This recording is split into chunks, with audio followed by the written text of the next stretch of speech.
It's 6. Let's start, right? Hi, everybody. Yep. Welcome to the Lean Talk. Sebastian and I are going to present Lean 4, some new features, and make some demos of Lean 4. What's Lean, right? The main goals right now, it keeps changing, right? Lean is a proof of systems, but in Lean 4, we want you to make it a programming language too. The main goals are extensibility, expressivity, scalability, proof stability, and we also want now an efficient functional programming language. We want Lean to be a platform for developing custom automation in domain-specific languages. Also a platform for software unification and formalized mathematics. Lean is based on dependency type theory.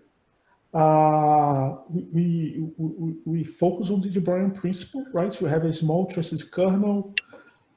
We have external proof and type checkers. We have the capability of exporting our developments. This is useful not just for being able to write external proof checkers, but also for exporting. For instance, I think Gabriel is here in the talk. I mean, he wrote a tool that exports the link, the mathlib. This is a big development using the previous version of Lean. It exported to Lean 4, right? And so having this capability of exporting your developments is useful not just for being able to check your developments using external type checker.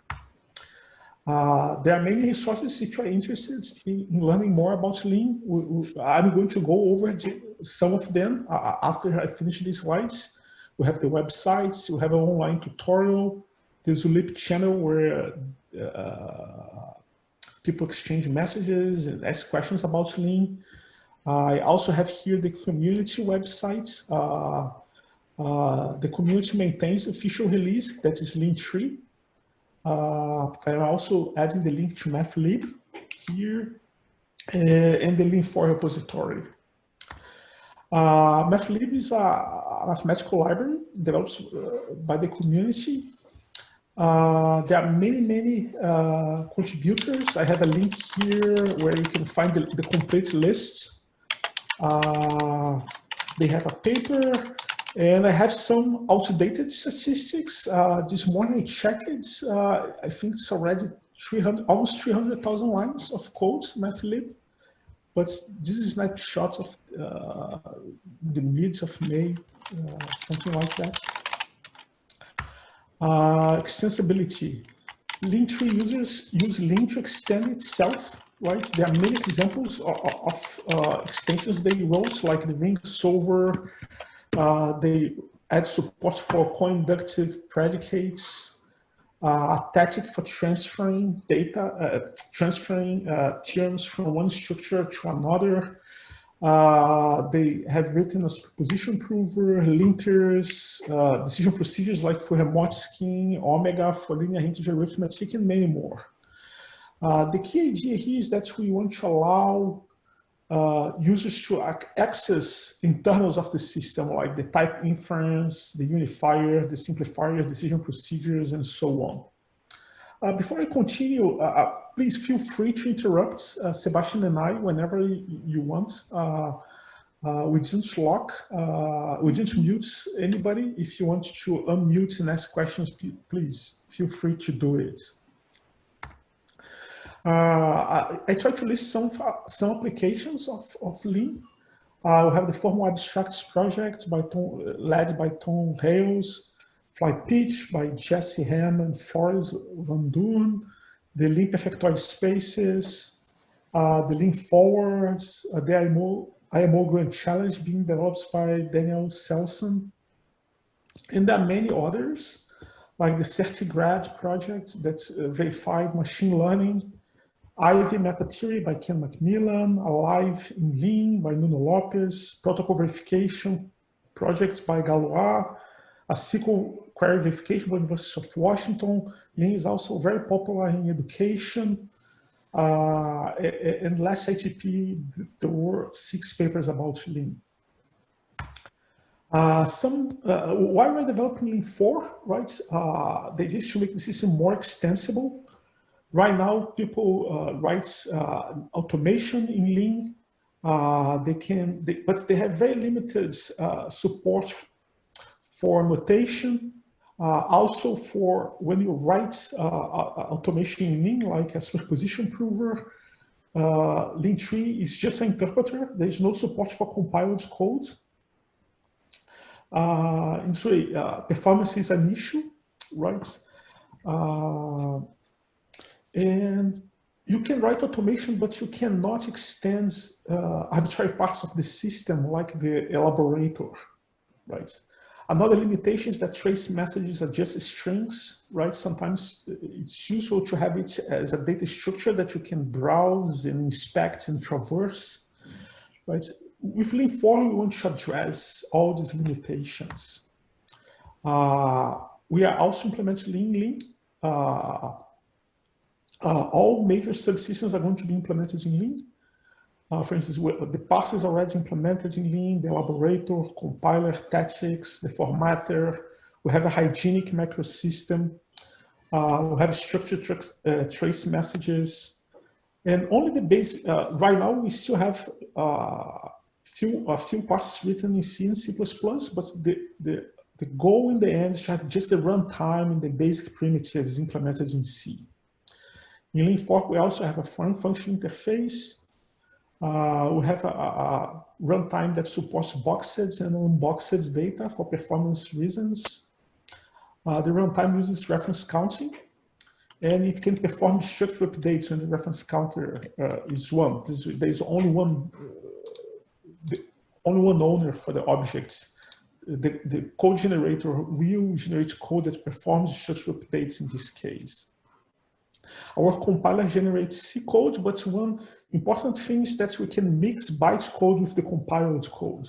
For instance, when you're writing code that there is no compiled version of it, we're going to use the interpreter, but if in the middle of the byte code you call something that we already have compiled code, it switches to compiled. Users can use plugins. They can write some packaging link. From this package, they can generate C code, pack everything as a plugin that's a shared library that can be dynamically linked to Lean. In this way, all this automation that I described before, like a ring solver, a superposition prover, can all be implemented in Lean.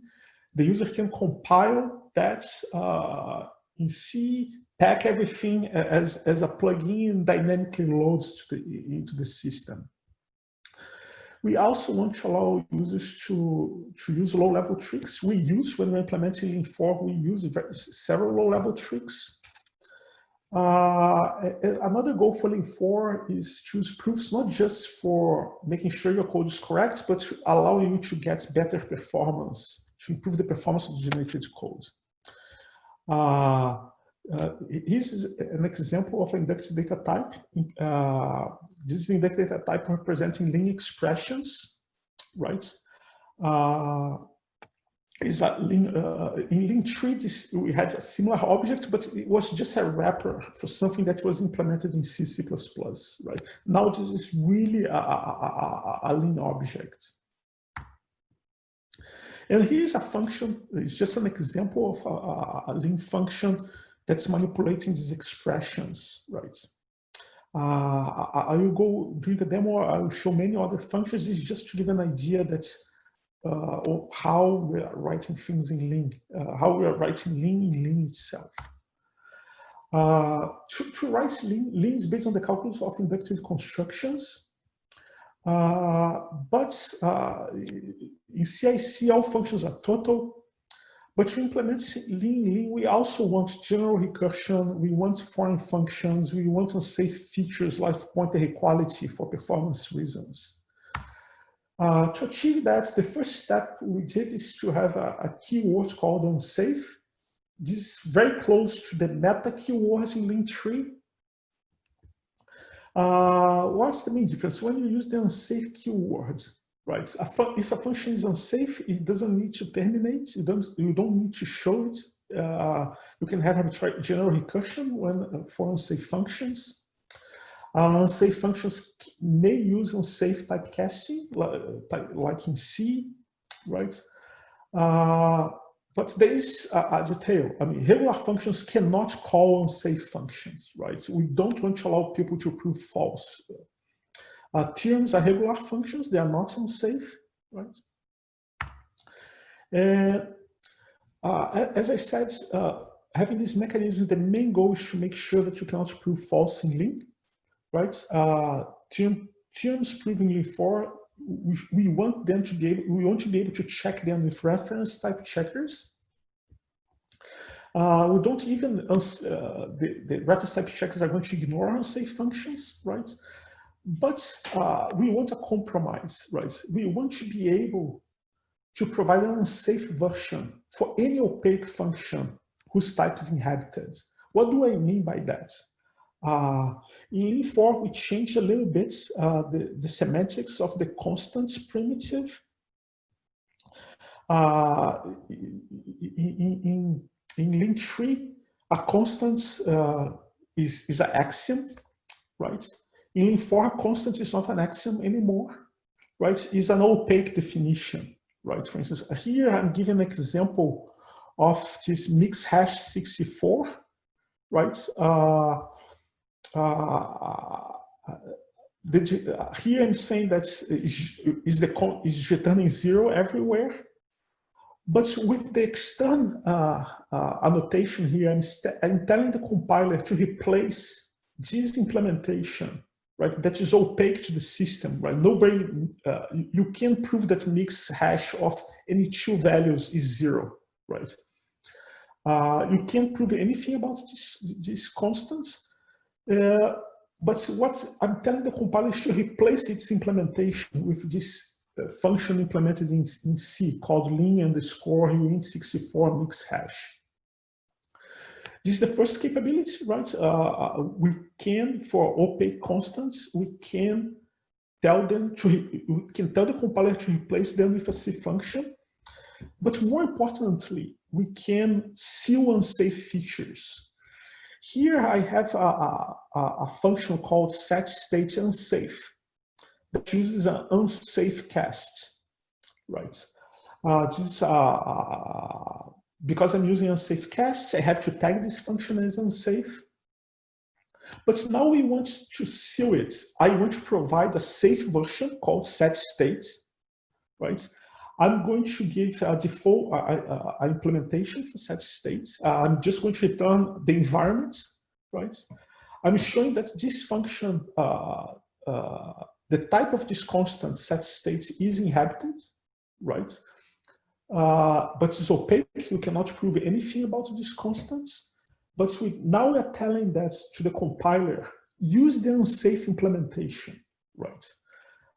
When you use this trick, you may generate code that will crash, right? The same way when in Rust or you use an unsafe feature, you may crash you may have a runtime error, right? But the compromise here is that you cannot prove false, right? Your code, that if you're not careful here, what may happen is that, for instance, your unsafe cast is not valid at runtime. You may crash the system, but you don't compromise the logical soundness of the system. The partial keywords, right?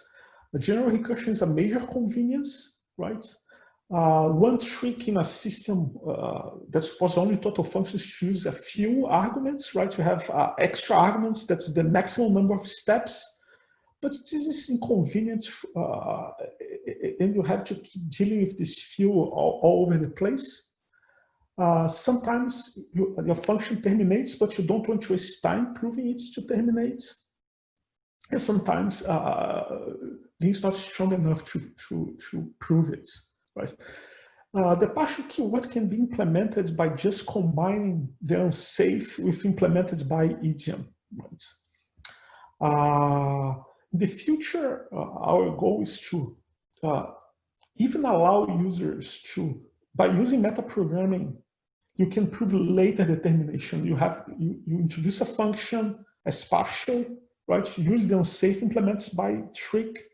Your function in the system now is opaque. Later, you can use metaprogramming to create a new version with a proof of termination that's not opaque, right? Proofs for performance and profits. We want to use proofs not just for proving properties of our programs, but also for getting more efficient codes. Here we have a version, a very simple function for returning the elements of an array.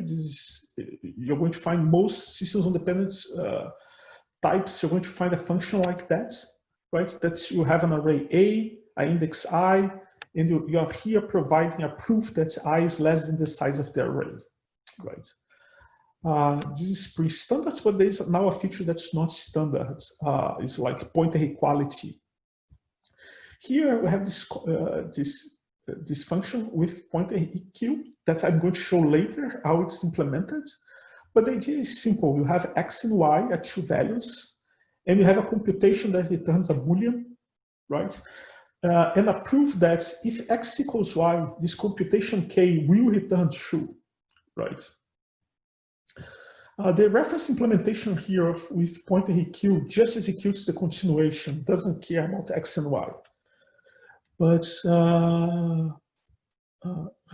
what? Sebastian? Yes. Yeah, I'm assuming I got a message saying that I have been kicked out. You're still here for me. Okay, yeah, you're still here. Yes, good.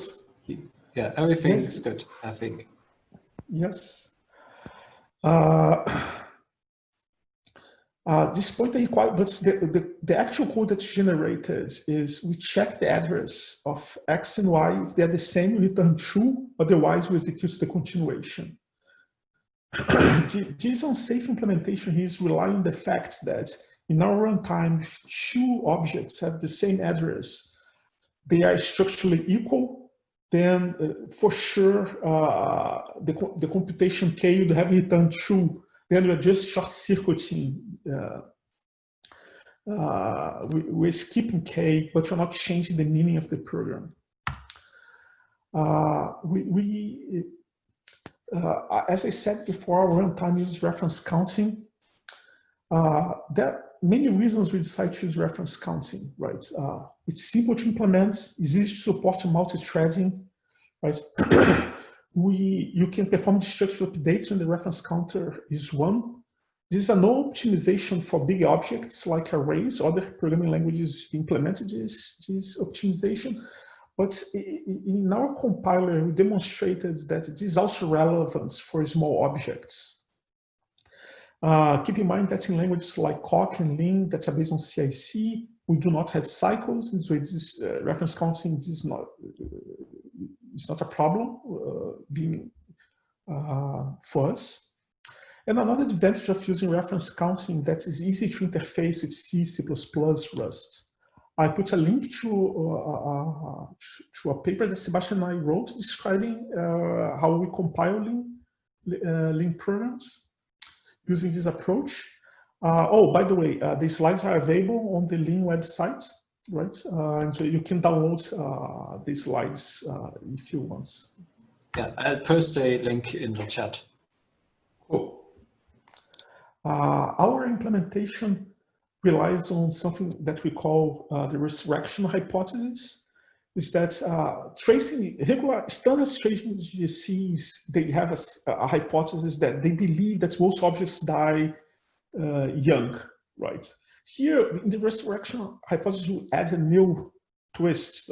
We believe that many objects die young, and they also die close to the creation of an object of the same kind. Here are many examples that demonstrate this hypothesis, like list map. If the list A here, right, you have a list and a function, you're going to apply the function to the elements of the list. If the input list is, the reference counter to the input list is 1, right, you're going to traversing it, and as you are traversing it, you are deleting it and create a new list of Bs, right? Our compiler in this case is going to reuse the memory cells of the list. Compilers apply transformations to expressions, right?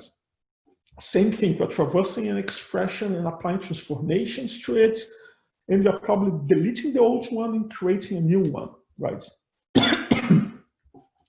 Similarly, proof assistants rewrite and simplify formulas, right? Same thing, they're traversing a formula, and as it's doing it, the previous one is being garbage collected and the new one is being created.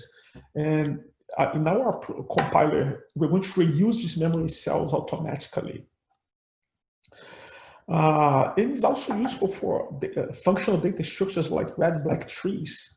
For instance, in our insert procedure for a red-black tree, in a regular functional programming language, when you insert an element in the tree, you're going to traverse the tree. The whole spine of the tree will have to be reconstructed, right? If the tree is not shared, there's only one, the reference counter of the tree is one, and the nodes of the tree that have been in this path are all one. What's going to happen? In Lean, we're going to create only one new node, the node for the new elements that you inserted. Another example is the list zipper also, right? A zipper is a pair of lists, right? And again, we are going to, this pair here, the reference counter is going to be one most of the time, right? The resurrection hypothesis will hold for this kind of data structure. It's also allow, I mean, this having reference counting also allows us to write code that we would never write in a pure language. For instance, the parsing states in our implementation has an array of, a stack that's an array of syntax objects. And you have functions like push syntax, right? That you get a state, a syntax, and you return a new state, right? Here we are, parsing state is an object with 4 slots, right? 4 fields. And here we are reusing the parsing states and reusing also the array that is nested inside if the reference counter of this object is 1, right? In a pure language, if you didn't have this reuse behind the scenes, what would happen is you'd have to copy the array syntax, right? Or you would not use an array, you would use a list instead, right? To avoid all this copying. But here, the structural updates are happening behind the scenes, and you don't have to do anything special to get these structural updates. I tried to summarize the main points before we're implementing Lean. They just to allow all modules of the system to be customized by users, right? So one feature that we're using is the ceiling and safe features we're using all over the place. Our compiler generates code, and we can mix compiled and interpreted code. I will demo that. Sebastian and I were going to demo these features.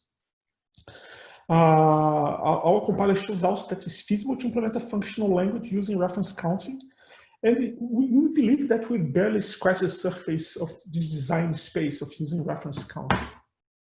All the source code is available on the Lean4 repository.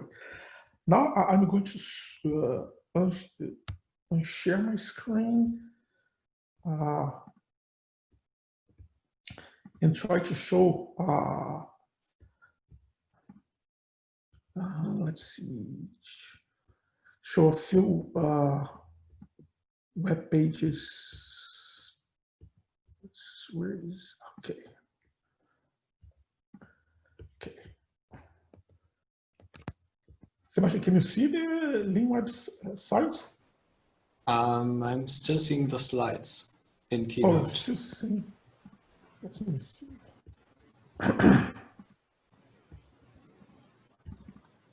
Can you see now? Yes, yes. Okay.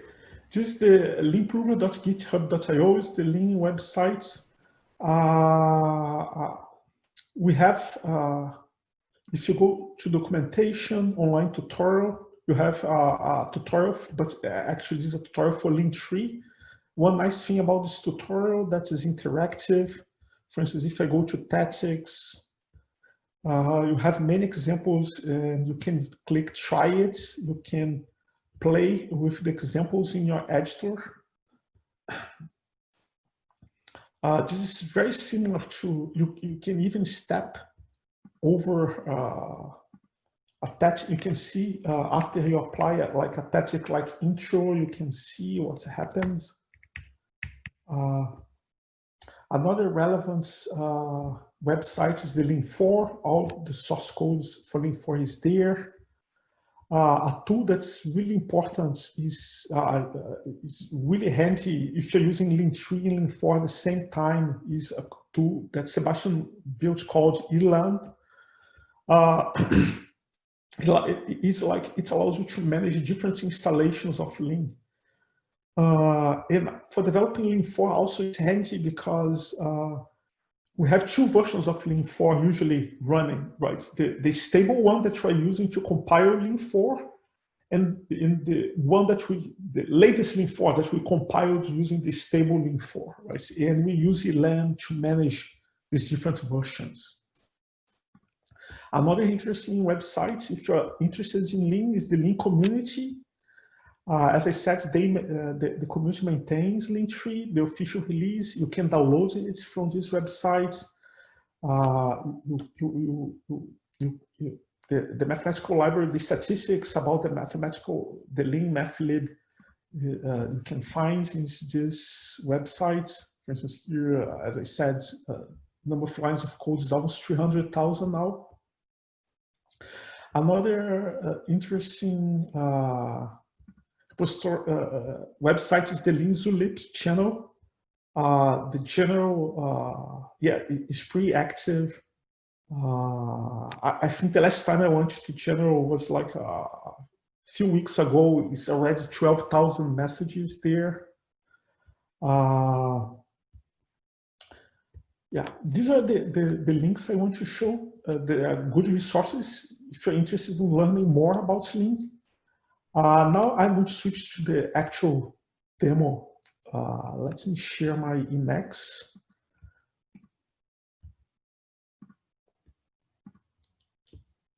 Sebastian, can you see the Emacs? Yeah, looks good. Yeah, cool.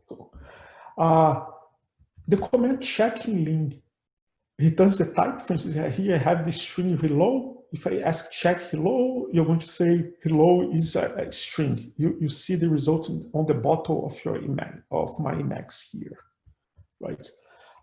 Check one is a net. We have functions. For instance, here's a function that gets giving a natural number returns natural number x returns x plus 1, right? If you ask the type, is a function from net to net. Here we have the eval command for evaluating. Basically, here you have a function application, right? So applying this function to the argument tree. If I eval, I get 4 back, right? The result is here on the bottom of the screen. Eval is going to use the interpreter, but if, as I said, if you're calling a function that has compiled codes, it will use it. We have here the factorial function defined by pattern matching, right? 0 return 1. If it's n plus 1, we're going to return n plus 1 times factorial of n. If we evolve factorial of 4, you get 24 as expected, and factorial of 20, you have this big number here. In Link, we have this, we use the dot notation for, before showing the dot notation, let me show one example of the list map. We have this function list map as many functional programming languages. I'm providing here the function that's giving a natural number and converts it into a string and applying it to the list 1, 2, 3. If we evaluate this piece of code, you get the list of strings 1, 2, 3. There was one question if you could make the bottom bigger, the evaluation area, or move to the side. I think if you open the flight check error list, that may help. Okay.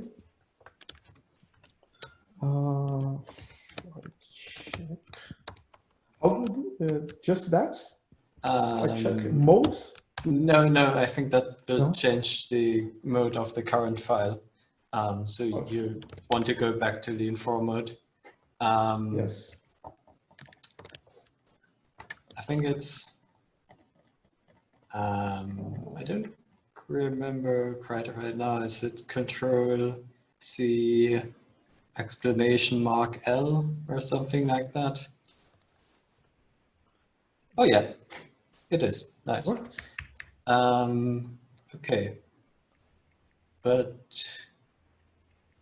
Can you see? so I think, yeah, I think the flight check mode has changed something. You Yes. may want Let me to, reopen the. yeah. Let me. Oops. You just increase the font, I guess. Okay. I think now. It's not. It's worked. Yeah. It opened another window. The list is gone again. Okay. Now I think Okay. I can. Yeah, and It's maybe working now, you right? can. Yeah, but maybe you can also increase the font just a bit. Okay. Let's see. Not sure how. Oh yeah.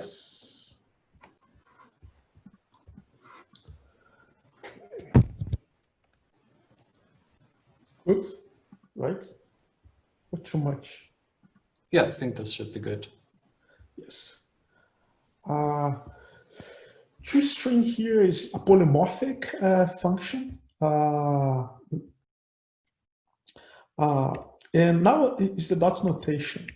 The dot notation in Lean allows us to, it works the following way. Suppose here I have a list, 1, 2, 3, has type list, right? When I write dot map, the elaborator what it's going to do is going to infer the type of this value here, 1, 2, 3, that's list, and you look in the environment for something called list.map. If there is one, it will use it. That's how this dot notation in Lean works.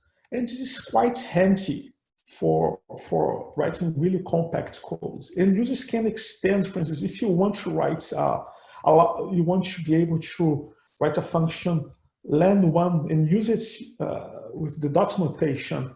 We just define list.len1, right? That returns the length of the list plus 1.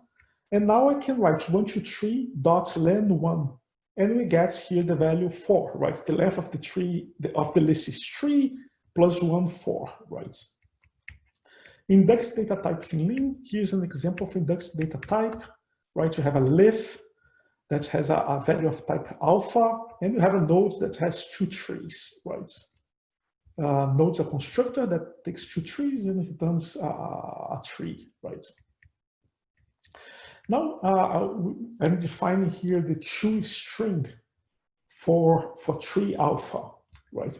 The square brackets here tells us a type, how the system should synthesize these implicit arguments, right? You have the first implicit argument is alpha, is a type, and you have a has_toString that is instance of the type class has_toString, right? I'm basically saying that the type alpha should have instance of this type class called has_toString. And then I'm going to write a function that's given a tree, returns a string. If it's a leaf, it just converts the leaf is a type alpha. I'm just going to call toString for it, right? I'm using this, basically what's happening, I'm using this implicit argument here to convert the value A into a string. And if it's a constructor node left, right, I'm just going to do create a string node with calling recursively toStr. And the command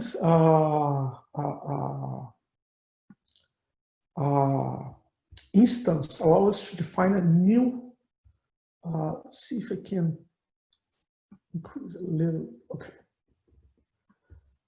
Basically here, I'm defining a new instance for the type tree alpha. Basically, I'm saying here is that if alpha has an instance, if you have an instance has toString alpha, then tree alpha, we also have an instance hash to string tree alpha, right? And here's how it's the function that converts tree alpha into a string, right? After we define this instance, we can call tree string, right? On it's not, let's see. Oh, here you can see the results. Nodes 10, 20, right? I have here a tree. I'm constructing a tree with leaves 10 and 20. And if I call tree string on this tree, I get nodes 10, 20 as expected, right? We can, we have namespaces in Ling, right? We have here the tree namespace. And we can call toString now on trees, right? If I open, if you open the namespace tree, now we don't need to write tree.nodes, tree.leaf, and so on, right? Here toString, I'm creating a list, a tree with the leaves 10, 20, and 30. And here you convert it to string, the result is expected. In Ling4, we have arrays. This is the notation for creating array literals, and they have all the same, they have all the usual functions you expect in an array library, like map. You can update an array position using set. The set bank version here is that we're not providing a proof. So if the index 1 is not a valid index, you return the same array, right? We have also a version. This version here has a runtime check that's going to check if the index you're providing is smaller than the size of the array. And you have a version set that you have to provide a proof that the index is less than the size of the array. We have push for adding elements of the array. And as I said before, if the array is exclusive, all the updates are going to be performed destructively. In Ling4, in Ling3 2, we have strings, you have structures. Structures, you have many fields. Here I have a field name and a field called age, but the age has a default value. We specify here the default value is 0. Here I'm defining an instance for hash to string for person, right? That just prints the name and the age. It just concatenates the name and the age. Here we're converting. I'm showing how you create structure instances, elements of this type person, right? Here I'm saying that it's a person because we don't. There's no way for the system to infer what's the kind of structure you're trying to create. This way, we're saying it's a person here. Here's the same example where I did not provide the age and the default value is users, is 0. Suppose that I put here 10. You go here, you get check has age 10, right? Because I just changed the default value when it's not provided. Here's a function called incAge that's giving a person an M, it returns a new person with the age updated. The system here knows that incAge is expecting a person. Note here, I don't have to write person here because the system knows that you're trying to provide. incAge expects a person. You don't have to say what kind of structure you're trying to create a value of. We have IO in Ling, right? Here's a small example where we're just printing hello world, and the message we provided. Here we get output hello world, and then we're printing full. We have debugging helper functions. For instance, the tree map here, I wrote the standard tree map function to just apply f to the values in this tree. And suppose here that I create a node. I create a tree with the values 10, 20, and 30. And I apply map, that's I'm incrementing the values of this tree, right? If I evaluate, I get a tree with the node with the values 11, 21, and 31. But suppose that I want to print the values of the elements that we are visiting. We have this debug trace primitive that's just for debugging, right? It's before executing debug trace. Basically, if you see the type of debug trace, you're going to see that it gets a value of type alpha. It gets a string and gets something that returns alpha, a continuation f that returns alpha, right? What it does is it prints s in the distance output, distance error, and executes f, right? This is very handy for debugging, right? Lean is a strict language. This debug trace behaves like we expect, right? So we are mapping, and basically I'm printing the value of the elements of the tree that we are visiting when we perform map, right? I had many demos, but Sebastian has a much cooler demo. So I'm going to finish just showing how, I'm going to show one extra demo showing how we seal unsafe features, right? And I have here an example of a map for arrays. But in this example here, let's just increase a little bit the screen. Before I show this unsafe version, let me show you the safe version. I'm going to implement a map using the fold L, right? Then I get an array AS. I'm going to fold over it. We're producing a new array of betas by applying the function f. Basically, I'm just going to keep pushing the elements A of the array AS into B after I apply the function f, starting from the empty array. This reference implementation here is going to create a new array, even if the input array, the reference counter is 1. Suppose that we want it to do it destructively. This can be done in Lean, even if alpha and beta have different types. Because our runtime arrays, this kind of array is always an array of pointers or boxed scalars, right? And so we know the shape of any array alpha is identical to the shape of array beta. But we know that the runtime has this property. And you can try to exploit this property using unsafe features to obtain a more efficient version. Here I'm using this, I wrote this UMap, the unsafe map, right? That's going to traverse an array A, right, of type non-scalar, and produce a new array non-scalar. But this version here, the structure updates can be executed. Here there's also this debugging primitive that prints the message array if the array A is shared, right? The reference counter is greater than 1. And the implementation is quite simple. We get the current position of the array. We store in the array some arbitrary value, right? We do that because we want to take the ownership of the elements that was stored in the array. We want to make sure if the array was the only data structure pointing to this value, now A is the only, we have V is going to be pointing to this, will be the only reference to this value.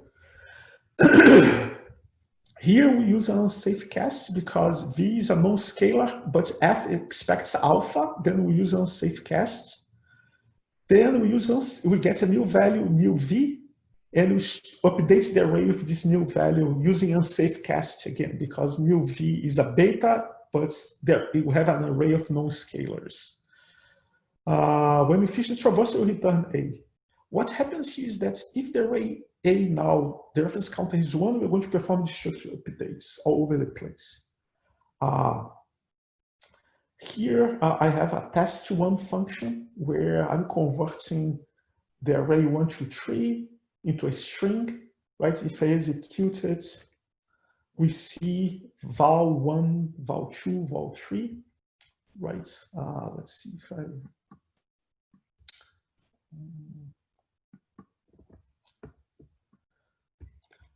here I have a similar example where I have an array 1, 2, 3, but it's used twice. So the first time we call map, the array is still shared because there is a live reference to XS being used here. And so you're going to see the message shares RC here, right? When we execute test2, you're going to see that there is we get this message because I added this debug trace here. But notice that only one destructive update is happening, right? This piece of code here is executed 3 times because the array has size 3. Only the first time you perform a destructive update, because as soon as you perform the first destructive update, you create a new fresh array with reference counter 1. And in the next iteration, the array is exclusive. This is one thing that you observed. Even when things are shared in Lean, they quickly become unshared, and you start doing destructive updates. This is quite handy when, for instance, in Lean 4, we have something called a persistent array that is this is like in Scala or Clojure, where persistent arrays are like these trees that the nodes are really big. They have like 32 children, right? And so they are arrays, and so these persistent arrays in Lean, we exploit this structure updates. You have these trees, but if the persistent array reference counter is 1, we perform the structure updates. Now I'm going to stop. Sebastian now is going to make a much cooler demo demonstrating some features that we have implemented in Lean 4. Can you? Okay, yeah, great. Thanks, Leo. So I'll try sharing my screen now. Sorry, quick question. Yeah. Multiple instances, maybe in different namespaces for type classes. Yeah, in general, type class instances can overlap, and we're not doing any uniqueness checks at all, which would be much harder than in, say, Haskell. So yeah, we're using the first instance we can find. Okay, thanks. Okay. Okay, so I hope you can see my Emacs now. Is that working? Yes. Okay, great. Yes. Yeah, and font size is okay as well. Yeah, so you've already heard from Leo that Lean is supposed to be completely extensible, which includes the new front end we've completely rewritten in Lean. And by front end, I mean the parser and the elaborator. And yeah, Leo has told you that you can now really embed your very own domain-specific language in Lean 4. So let's take a look at what that can look like in practice. So first things first, you can see we're using the new frontend because it says so right here. So we're not using it yet by default because it's not completely finished yet, but as we'll see, we can already use it for some very interesting things as soon as we activate it. So I tried to think of a very simple DSL, so domain-specific language. I could show off here that people maybe still actually use in practice. And so the first thing that came to my mind was this JSX extension of JavaScript, where you can embed HTML in your directly in your code. So yeah, it would be interesting if we could just write some HTML code in Lean and it would say interpret that as a string. So yeah, that's exactly what we're doing. So I'm using the eval command again, just like Leo, and on the right-hand side, you can see the output, which is the HTML content assay string. Of course, you may actually want to use the actual structure of the HTML elements here, but yeah, let's start small for this demo. And yeah, this is still not very interesting, I think, because it's literally just outputting what I wrote here. So let's make this a bit more dynamic. I'll introduce a regular variable here, and just like in JSX, I can then add a placeholder here that accepts any leen term of type string and will simply inject its value into the result, as you can again see on the right-hand side.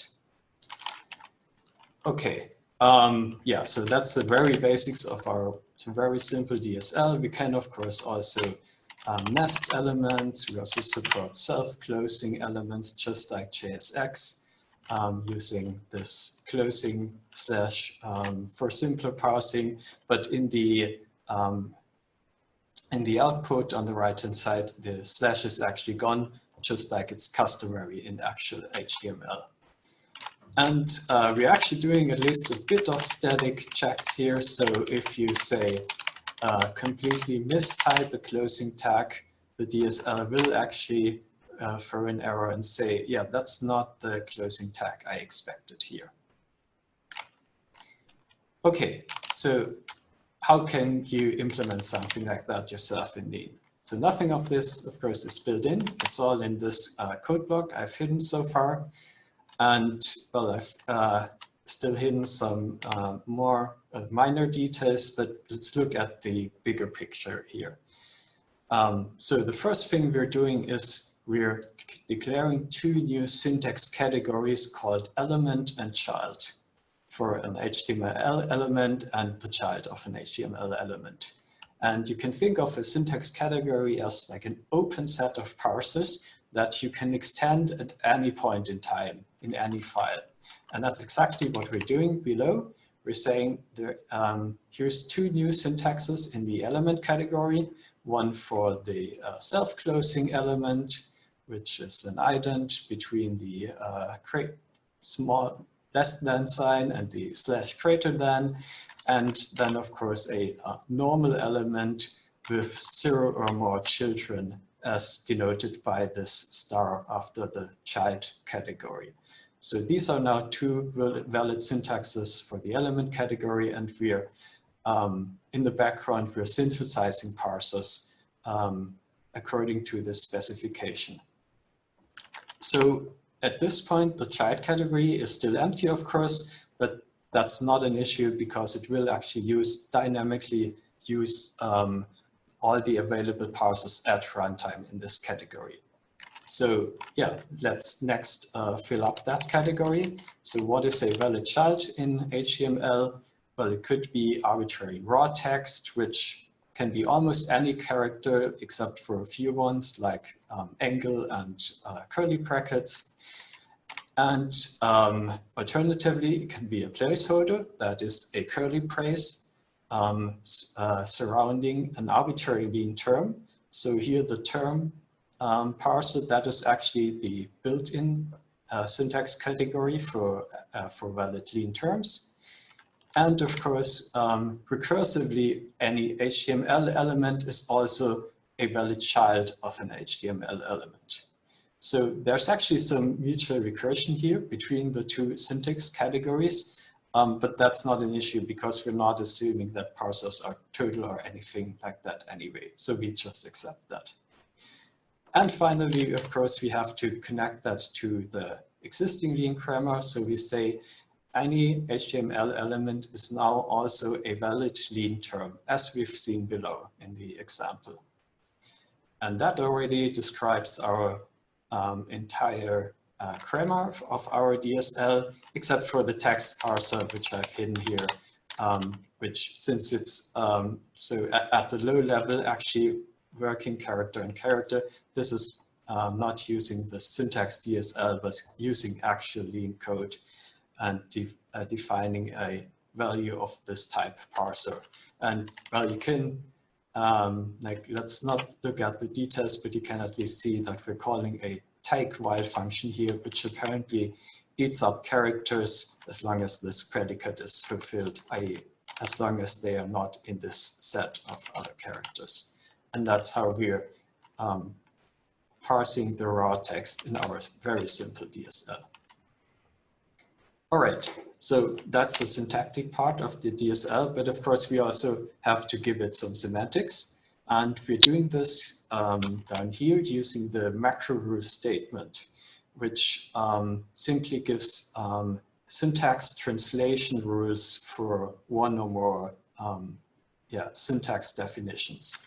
So we're saying here, inside a quotation, whenever you see the syntax for a self-closing element, and we are matching the tag of the name of the element using this $empty quotation to the name n. Whenever you see this structure in the syntax tree translated to the right-hand side, and what the right-hand side does is it returns a new, it constructs a new syntax, a string literal as syntax at runtime, and the value of the string literal will, of course, be in angle brackets the textual value of the element we captured on the left-hand side. So you can see we can actually use arbitrary lean code on the right-hand side to construct a new syntax to give a desugaring of our introduced syntax. And of course, this will also get a bit more complicated in the more general case when we have children. So again, I won't go over all the details, but at least you can see that the very first thing we're doing here is to check if the opening and closing tag actually match. And if they do not, then here we are actually throwing the exception we've seen before, which will be reported at the location of the syntax subterm m, which is the closing tag, also as we've seen. And otherwise, if they do match, we do some recursive matching of all the children translation, and in the end we're building a term that at runtime will concatenate all these single parts. And instead of looking at the implementation, we can also quickly easily see that if we change the eval statement to a check statement, now you can see on the right hand side the actual core term that is produced after expansion. And yeah, you can see that there are many string literals that we've created in our macro rules, as well as the concatenations and the placeholders. Okay, so much for a very simple term-based demo of a DSL. So you might think that's still a bit of a weird demo, since Lean is not a web language, right? What do we have use for HTML? So I'd say, well, let's make it a web language, right? Can't be that hard. So what I've done is I've implemented a most basic, simple web HTTP server in a web server namespace somewhere above. And we're simply opening that here, not worrying about the actual implementation. And then we're again declaring a very simple DSL on top of that. And in the end, we will declare a new macro in the built-in command syntax category, which is the thing that you write on the top level in Lean, like def or open and so on, in contrast to terms. And macro is simply a combination of a syntax declaration and a single macro rule declaration in a single command. Okay, so again, not worrying much about the actual implementation. What can we do with this new command? Well, we can write something like, okay, Here's an action we can do. Here's a HTTP handler that says, when you see an HTTP GET request for the root path, then execute the action on the right. And the right-hand side really is just an arbitrary lean term again. That is in some monad for handling HTTP requests. And here we're just executing a monadic action that will redirect the user to a different URL. So what does that URL do? That's in the handler below. So we're again matching against a literal part of the URL, but then we're also using a placeholder here to capture the rest of the URL in the variable name. So that will actually behave, that is a regular lean variable that we can then use on the right-hand side to say, construct some output using our previous DSL for writing nice and tidy HTML output. So these two DSLs are completely orthogonal. One is on the lean term level and one is on the lean command level, and they know nothing about each other. But yeah, it is very simple to just mix and match them as we want. Okay, so what will we do with this? In the end, we're declaring a regular main function in lean in the IO monad, and we're simply taking the standard in and the standard out of the process, and then running the web server using those, using the implementation I've written before. So we're not worrying about socket programming or anything like this. We don't have any API for something specific like that yet. So let's just use the string standard in and standard out. And oops. Yeah, okay. And so in the end, let's try to run this, right? So I've started a terminal here. You can see this directory contains a single lean file, which is our file above. And so we can simply execute lean make bin to compile this lean file into a binary. So it's first extracting the C code, then compiling the C code, actually using Clang, and then finally linking it into a single binary that we can find in the build bin directory and execute.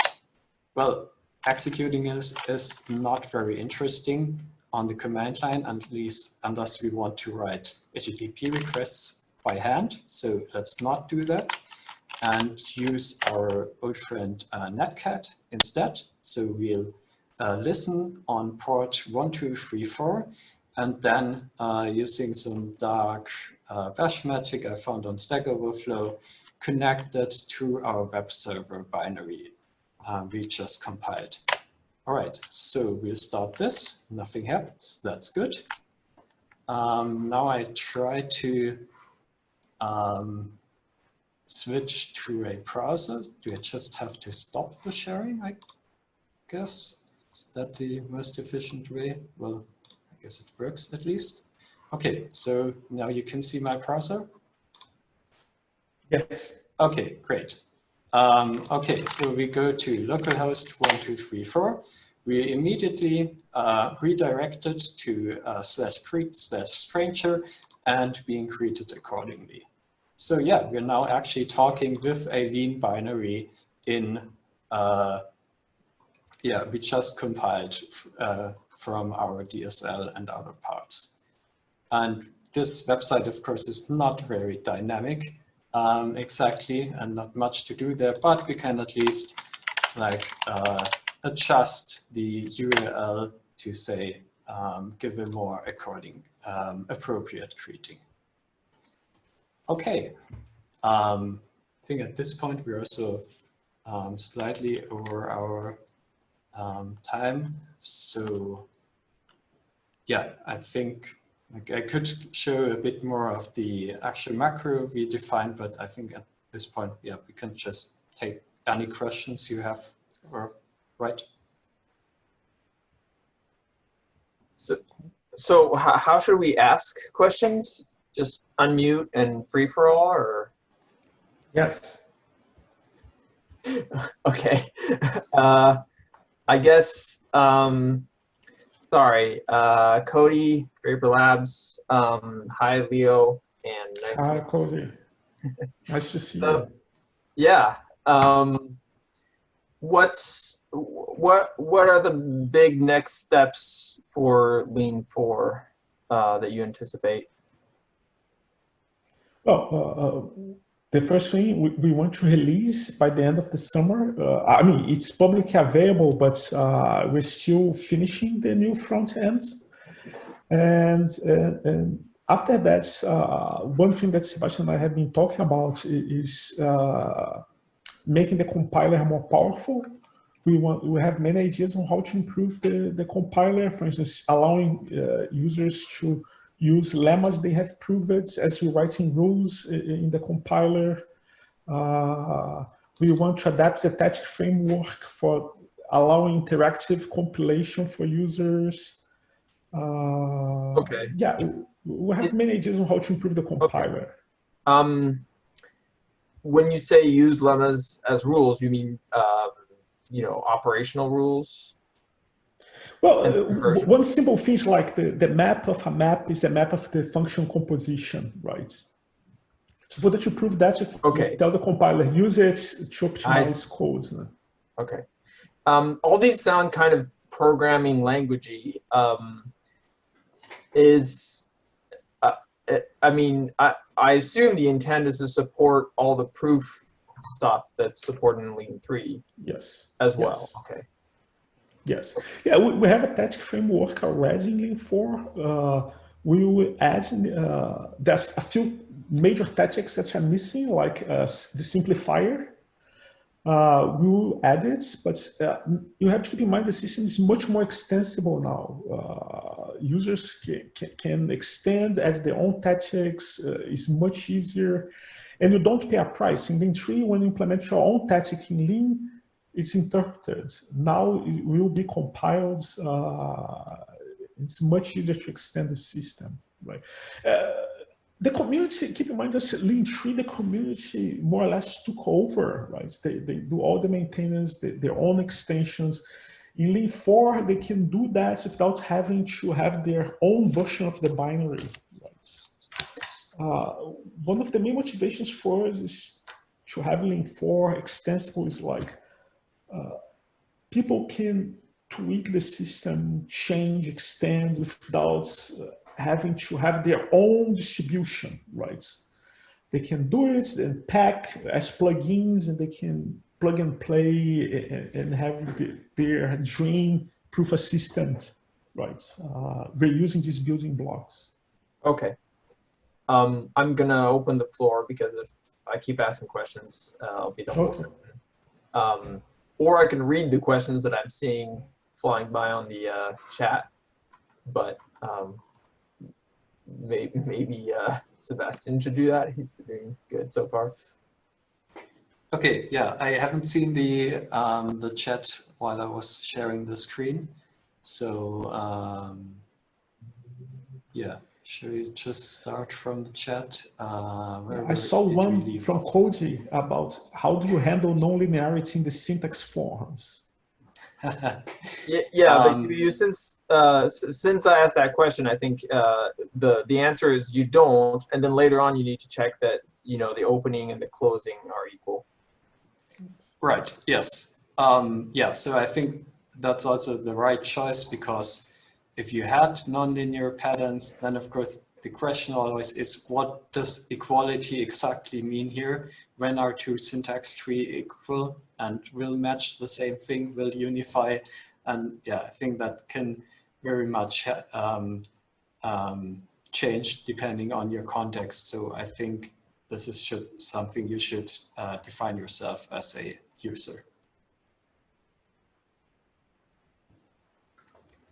Okay. There's another question here, Sebastian. I don't know what it means. In the filter predicates, you use it ATA expanded form, could you reduce it? I don't remember seeing a filter predicates.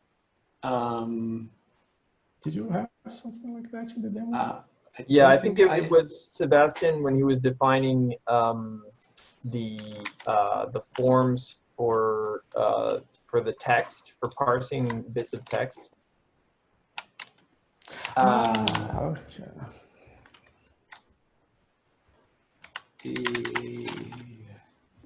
So I can go back to sharing my screen. Let's see.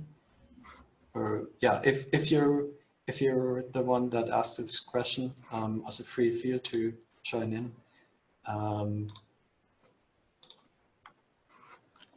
Okay, so inside the text block. Okay, so yeah, I'm doing very many low-level things here. So was it about the filter predicate that I'm using to parse the text? Where was the question again? Oh, yeah, I can't see it without stopping to share my screen. Okay. Yeah, sorry. So now I can't see the question anymore. Yeah, so it's this fun. Yeah, this particular take while was the question. The lambda, it seems like you could just, you know, use the composition and not actually doing the lambda. Oh, yeah, yeah. So let's just say this is not a preferred style, at least, of ours we're using in the Lean code base. I'm pretty sure it will not work, right? Oh, yeah, it might actually work. So I wasn't sure if the actual operator was supported in the new front end. Yeah, works. Okay. Yeah, I asked. Yeah, I was curious if you have this. Yeah, so it seems to work. Yeah, yeah. I just wasn't sure if the actual syntax of the operator was defined in new front end, but seems to work all right. Yes. Thank you. You're welcome. Let's see. Support for homotope types. No, we don't have plans to support homotope types in Lean 4. Lean 2 has support for homotope type theory, but in Lean 3, we remove it. Gabriel has some extensions for allowing people to use to work on homotope type theory in Lean 3. But yeah, we don't have plans to support homotope type theory in Lean 4. See, another question is, does custom syntax also support interactive editor features like autocompletion? Yeah, we didn't work on the, actually that's something that we are just starting writing language servers for Lean 4. We have a very simple Emacs mode for Lean 4. Yeah, we are completely writing Lean 4 without auto-completion, which is an experience. But yeah, I mean, I think we can say this is definitely the goal, right? Like when we get auto-completion to work for the standard Lean syntax, that should work in some general enough way that you can also do that for your very own DSL inside of Lean. Gabriel just posted the link to the Lean 3 homotope type theory version. One thing that keep in mind that this kind of extension that Gabriel wrote is much easier to do in Lean 4, right? So, I think we covered all the questions I found here on the chat. Yeah, so now I get to ask more. Is there a story for consistency that's anything but, you know, the kernel is always consistent unless you add new rules to the conversion check or axioms? Is there any doubt? Is there any question about the consistency basically that's different from Lean 3? No, the story is pretty similar, right? You can still write external type checkers. There's a question here, someone asking about if you want to have the ability to export. Actually, it's much easier in Lean 4 because all data structures in Lean are implemented in Lean itself. You can write your own exporter if you want, because you can traverse everything. You can traverse the environments, you can traverse the syntax, you can traverse all these data structures used to represent syntax, expressions, declarations, definitions. Everything is available, right? The user can write Lean code that traverse them. They are inductive data types, and you can do whatever you want with them. You can export, you write your own formats. If you want, you can write your own type checker in Lean itself. Yeah, they're all. It's just that it sounds a little scary. This is something I've never really understood. It sounds like you have this completely I don't know how to say that word. Homoetic language. But it still needs to be consistent. So is that just there's some layers here that like not everything can introspect its own syntax? So definitely that's inconsistent. No, you have a type. Remember, keep in mind that when you write a type checker in Lean itself, a full type checker, for instance, we do things like that. We are going to use features like partial, right? Keep in mind that partial uses this combination of unsafe with implemented by. At that point, you're really using Lean as a programming language. This is going to be an opaque definition that you cannot prove anything about, right?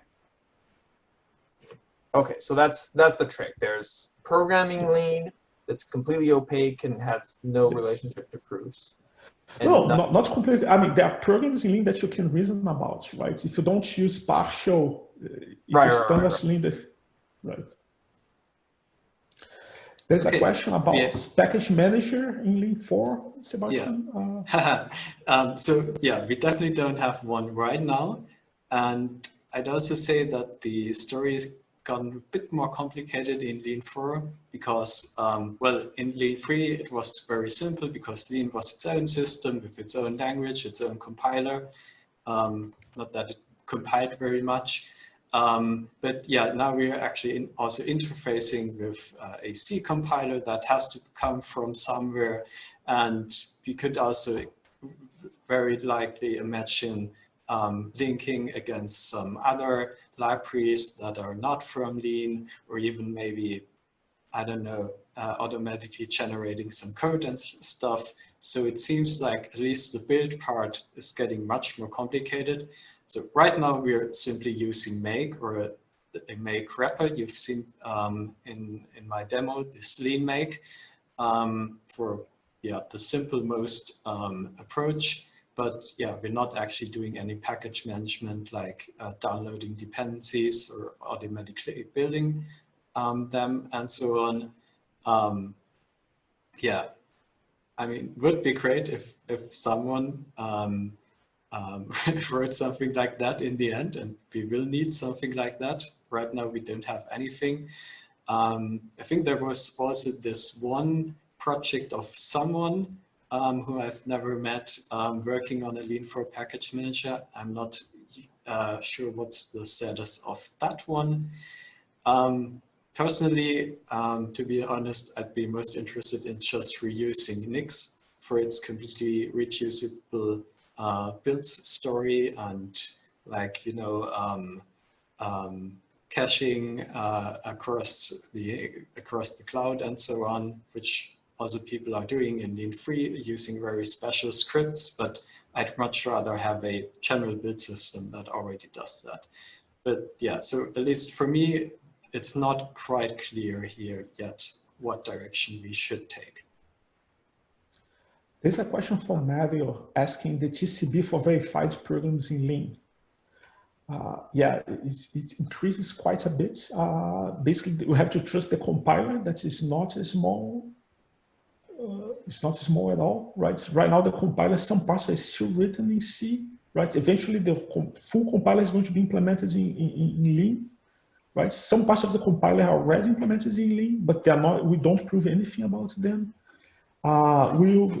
It's not in our. We don't plan to verify things about the compiler.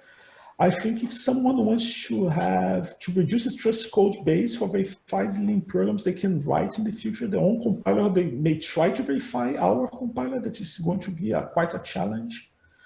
One related feature we have is like we have support for proofs by reflection. We didn't talk about that. You can invoke in the type checker. Users can decide to suppose that you implement a decision procedure, you prove it's correct, and you want to use the type checker the compiled version, right? This is a feature that many users asked. We added support for that in Link 4, but automatically when you use this feature, you're increasing a lot the trusted code base. You are putting the whole compiler there. Another thing that you're giving up when you use this feature is the ability to use external type checkers, because they are not going to have this efficient compilation for executing your decision procedure, verifies the decision procedure. Yeah, and I think specifically for the unsafe and partial part, yeah, I think what someone should write really is a static analyzer that tells you what unsafe parts your actually safe code is depending on, just like when you're proving a theorem. You should actually look at what axioms it's using to make sure the theorem statement is actually correct. Mario is asking now again, what the external type checkers see when you use reflection? Well, you're going to see, it's going to be approved by raffle, right? You're going to have EQ raffle there. The only problem that the external type checker is going to try to use some reduction engine that is way slower than the code generated by our compiler, right?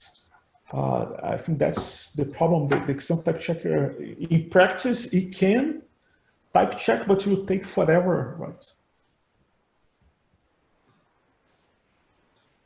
And so this feature of using compiled code to verify a decision procedure, compile it in C and use it to type check, this feature is for people that don't really care about a minimalistic TCB or the ability of using external type checkers. But we have users that are like that. For instance, one example is this IMO Grand Challenge. Daniel is going to use this feature for writing custom decision procedures. Okay, but there is a dream here somewhere, right? That you could bootstrap your trusted code base to then have, you know, a verified compiler, and then that's trusted, and then you use the trusted compiler to compile your this is a dream. This is not my dream, but yes, there is this dream. I mean, you're doing verification, right? I mean, I don't know. At some point, you know, you have to trust that this is at least possible. Yes, no, I trust it's possible. I just don't want to invest the rest of my life for this dream. Yeah, okay. But you'd be happy if somebody else did it, right? Oh yeah, for sure, for sure. I have a clarification question. Sorry, it's Juliet speaking, Northeastern University. So if I use safe but not partial, is it possible to prove anything about unsafe code? So maybe it's like some hard function, but maybe I want to prove some simple property that it somehow corresponds to the safe version I used in the proof. No. When you use unsafe, you can't really prove anything at this point. As I mentioned, one trick people can try to use is the link expression for unsafe function is in the environment, right? You can try to write a meta program that traverses this expression and tries to construct automatically a safe version of it that we will be able to reason about. Mm-hmm. But okay, at least the code that I write unsafe in is type checked in. Well, yeah, type check modulo, for instance, you will not check for termination. You're going to be using other unsafe features there. You may use other unsafe features that will to right? Assume they are from inhabited types, right? Yes, there is some minimal checking happening when you use unsafe. Well, I mean, it's Haskell safe, right? It's just not. Yeah, yes, it's a good analogy.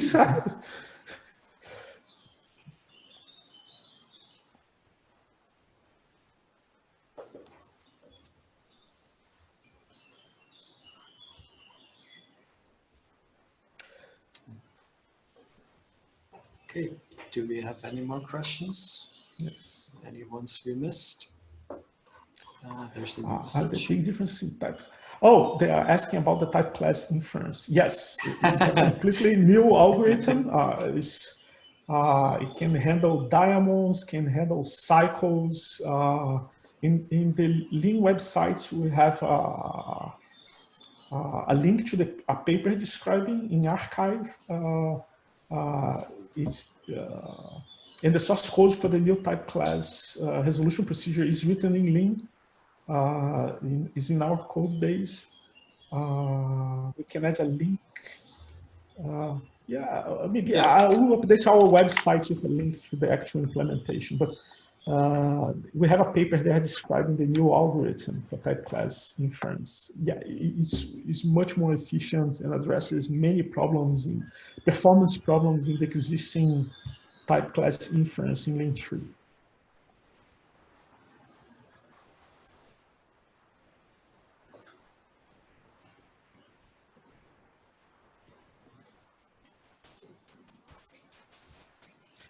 Windows, come on. How do we do? Yeah. So there's another question asking, Lean doesn't support canonical structures. How does it deal with term size blow up needed for type classes? This type size blow up, it doesn't happen. It's not as big of a problem. The type class hierarchy in mathlib is huge, right? They had a few problems with that, but I think one of the main reasons is that the spatial bundles, fully bundled approach, the term size blow up happens a lot when you use the fully unbundled approach where you have many parameters, right? There are a few instances of that in mathlib, but most of the time they don't use this approach, right? And so the term size blow up is not a big problem in Lean 3 nor Lean 4, right?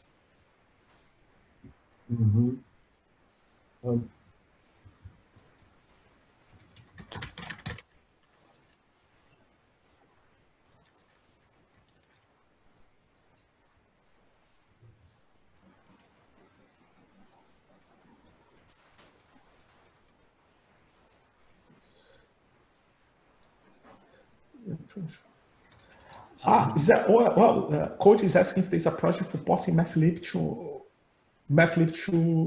from Lean 3, I guess, to Lean 4, right? Yeah, and I think this was Paolo's question about compatibility, I assume, between Lean 3 and 4 and beyond. Yeah, I think.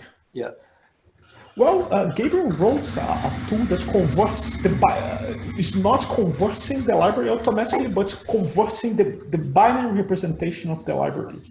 He exports the Lean tree, right? He creates exports objects. He reads this thing in Lean 4.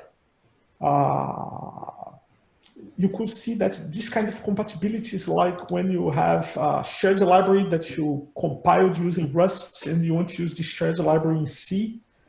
Is like a black box, but all your terms, everything is there, but you lost things like the custom syntax, right? Okay, but in the long term, you actually do want those things. Yeah, but depends. I can depends on the community, right? If people, the mathlib developers want to write a version of mathlib to Lean 4, yes, it will happen. If they don't, the best we can do is provide tools that help people to port code from Lean 3 to Lean 4. I mean, right? this is the question we've been dancing around a little bit, but is the hope that people right now that are using Lean 3 will all migrate to Lean 4? or is that not necessarily the idea? Could you repeat, Cody? Okay, I'll show my video. That might help. Okay. Is the hope that people using Lean 3 right now will be using Lean 4, next year or whatever? Yeah, And so, how do you port everything? Well, as I said, it is going to be a huge effort, right, to port. I mean, we can provide tools that help. For instance, the parser is extensible. You can write a Lean 3 parser in Lean 4. And this is going to produce a syntax object. And you can traverse the syntax objects and make the adjustments of the syntax and export Lean 4. We actually did that. For instance, we changed the syntax. While developing Lean 4, we changed the Lean 4 syntax. And we use exactly that. We kept the old syntax, the new syntax, and we write a code to convert the syntax objects to the new version. Everything was done automatically. We use that from time to time. Okay. When we make adjustments.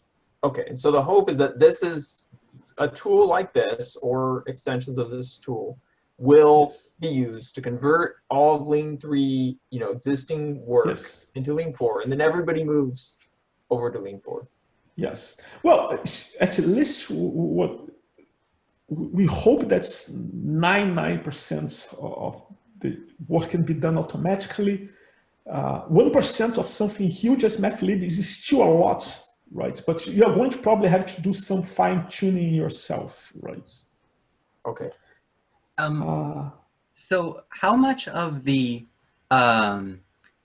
so I guess as far as when MathLib would be ready to start working on the porting would depend on how much of let's say the tactic framework and these sorts of basic techniques. I mean, I definitely understand that it's designed to be very extensible, and that users, especially power users, will be able to write tactics to sort of compensate for anything that's currently missing in Lean 4, which means that you can probably release it earlier than you otherwise would be able to if it weren't so extensible.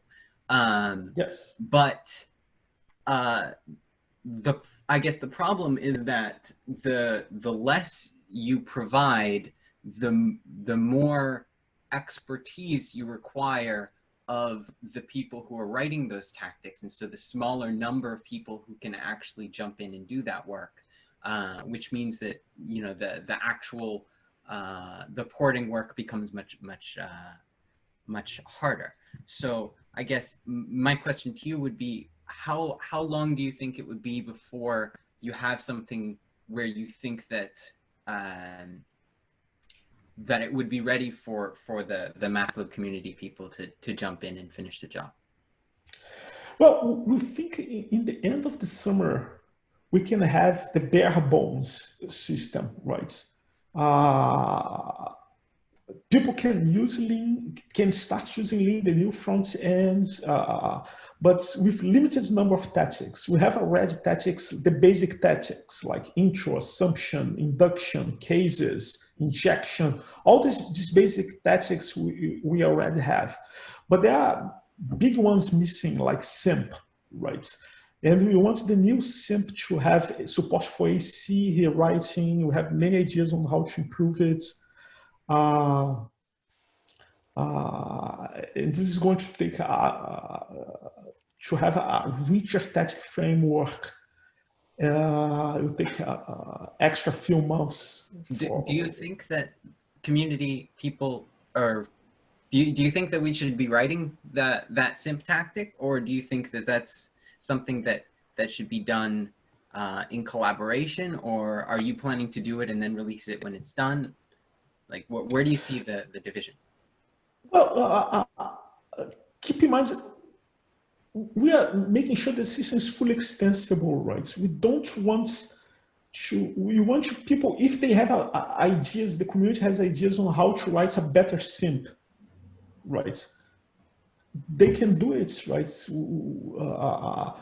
maybe the simp we're going to write will not fulfill all the needs of the community, right? For sure, we want to fill the needs of users like Daniel Selson, right? He's at Microsoft, he's building this system for solving IMO problems. He has some specific requirements. We want to fulfill his requirements, right?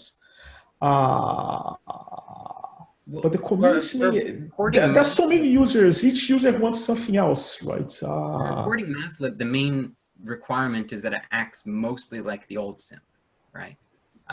Yes. And the less breakage, you know, the more exactly you can match all of the funny side case behaviors of simp, the better it will be able to make the porting effort.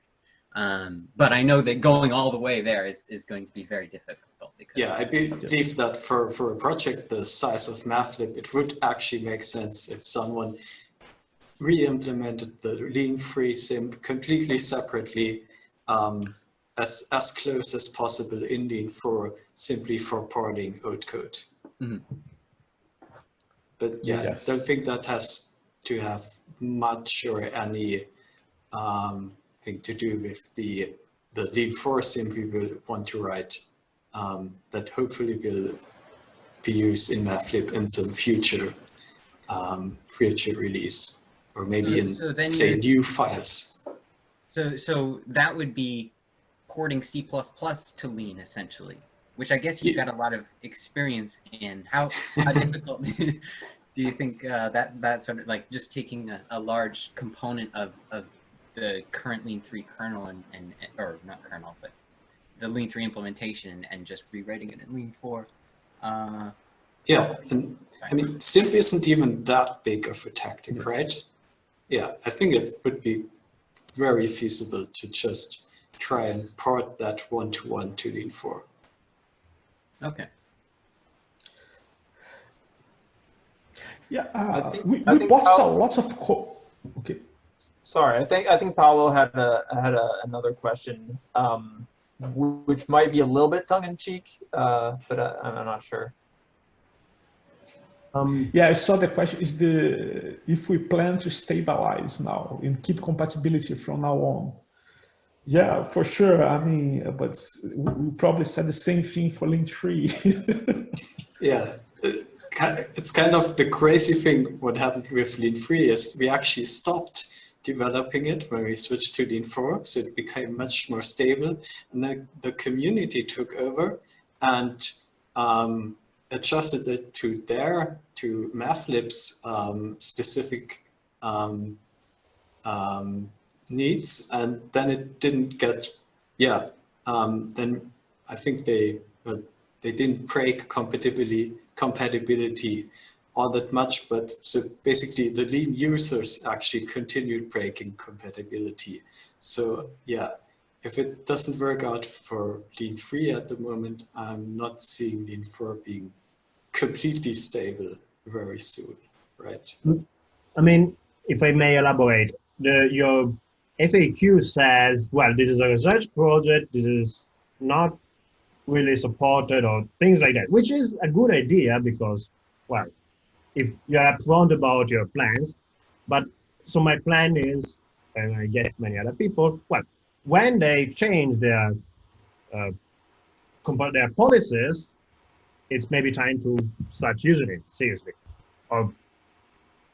And I guess is, well, what do you think will happen, or what do you hope that Lean4 will be the real thing, and then you can keep things more compatible, or you might need some other invasive changes? So. Well, one thing to keep in mind is took us way longer than we expected to develop Lean4, right? It was much harder. I doubt Sebastian and I have the energy to start from scratch again, a Lean5. We both have a lot of fun programming Lean. I think we want to keep programming the system in Lean itself. We may adjust something, but if we adjust something after we release Lean4, one new capability we have is performing this kind of automatic refactoring, where you can parse our parser. We just mentioned that about our parser preserves all the information, the comments, everything. You can change the syntax, apply syntax transformation, and generate a new file where you preserve the comments, everything. And we use that when we have used that already to automatically update our code base when we change the Lean syntax. So Lean 4 now has the capability that Lean 3 would really like to have. Yeah, we hope that's true for many features. So Why would the anyone translation to switch? Lean 5 will be much easier than the translation from Lean 3 to Lean 4. Well, I mean, okay, you're saying Lean 5, but we are not going to start a code base from scratch, right? It's a lot of work. I mean, especially now. I mean, if there is a Lean 5, it's just because we bumped the version number, but we're still based on the same code base.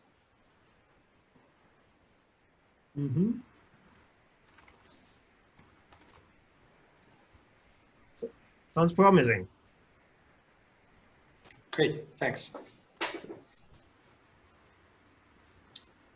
Okay. I think we're way over time. Yes. There don't seem to be many more questions or any. So shall we call this a wrap? Yes, yes. Thanks everybody for staying for almost 2 hours. Yeah, thanks. It's been fun.